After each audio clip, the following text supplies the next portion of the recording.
रोहित की दीदी समीक्षा की शादी अर्पित से हुई थी। रोहित 20 साल का था जो कि अपना पूरा दिन मोबाइल पर ही निकालता था।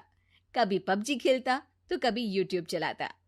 एक दिन अर्पित और समीक्षा समीक्षा के मम्मी पापा से मिलने आते हैं और देखते हैं कि रोहित मोबाइल से हटने को तैयार ही नहीं है।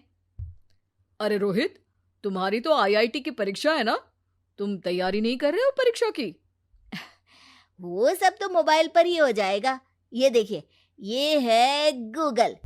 इससे जो भी पूछो वो सब बता देता है। तो आखिर कागज क्यों बर्बाद करूं? अरे पर तुम इन प्रश्नों की तैयारी बिना लिखोगे कैसे? उसमें क्या है, ये देखिए नोटपैड, बिल्कुल कॉपी जैसा है, इसी पर कर लूंगा। हम जब तुम्हारी उम्र के थे तब हम दोस्त मिलकर प्रश्न हल किया करते थे।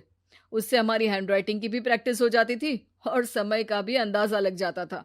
और फिर साथ में हम एक दूसरे की मदद भी कर देते थे अगर कोई अटक जाए तो। आपका जमाना अलग था जीजा जी। अभी जमाना फास्ट और स्मार्ट हो गया है। जमाना क्या, अब तो फोन भी स्मार्ट हो गया है। समय के साथ बदलना पड़ता है जीजा जी।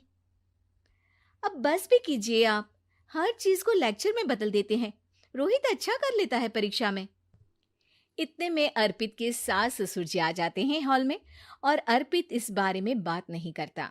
हालांकि अर्पित को लगता तो है कि पूरी तरह मोबाइल पर लगे रहना सही नहीं है, पर वो इस बात को और नहीं छेड़ता। ऐसे ही 2 दिन निकल जाते हैं। समीक्षा, मुझे काम से फोन आया था, मुझे वापस काम पर लौटना पड़ेगा। पर हमें आए हुए तो 2 ही दिन हुए हैं। अभी चले गए तो माँ और पापा को अच्छा नहीं लगेगा ना। अच्छा ठीक है, तुम रुक जाओ, मैं काम खत्म करके फिर लौट आऊंगा। एक काम कीजिए ना, परसों रोहित भी परीक्षा के लिए निकलेगा, आप उसी के साथ निकल जाना। दोनों वैसे भी बात नहीं करते, साथ में जाएंगे तो हो सकता है आप लोग आपस में बातचीत भी करने लग जाओ। आह, ठीक है, मैं काम को 2 दिन टाल सकता हूँ। उसी रात जब सब खाना खाने बैठे थे तो अर्पित अपने जाने की खबर बाकी लोगों को बताता है। मुझे काम के लिए वापस जाना होगा। अरे बेटा, पर अभी तो तुम आए हो, इतनी जल्दी चले जाओगे? नहीं माँ जी, समीक्षा यहीं रहेगी और मैं जल्दी काम खत्म करके वापस आ जाऊंगा। ठीक है, काम भी जरूरी है। वैसे कब निकलोगे बेटा? 2 दिन में। मैंने सुना है कि उस दिन रोहित को भी परीक्षा के लिए जाना है, तो कल मैं दोनों की टिकट करा लेता हूँ बुक। मेरी टिकट रहने दीजिए जीजा जी, मैं तो फोन से ही करवा लूंगा। हाँ, पर कोई दिक्कत हो गई तो? अरे कोई दिक्कत नहीं होती जीजा जी, फोन सब कर सकता है। हमारे फोन के रिचार्ज से लेकर टीवी का रिचार्ज सब रोहित यही फोन से बैठे बैठे कर देता है।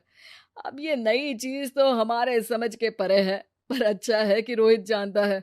हमारी मेहनत इतनी कम हो गई भाई। हाँ, पर अगर टिकट नहीं मिली तो? अर्पित की बात पूरी होने से पहले ही बिजली चली जाती है। अरे ये क्या हो गया, आपने बिजली का बिल भर तो दिया था ना?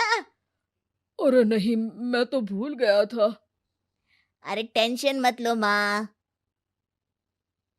देखा जीजा जी, आप बिजली का बिल भी भर सकते हो, समय बदल गया है।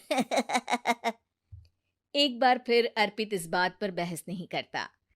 अगले दिन जाकर अपनी टिकट करवाता है और पैकिंग कर रहा होता है जब शाम को अचानक से रोहित के चिल्लाने की आवाज आती है।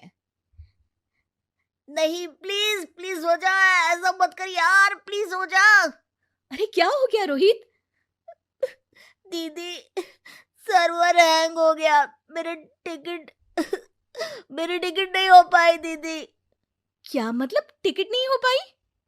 इतने में वहां रोहित के मम्मी और पापा भी आ जाते हैं।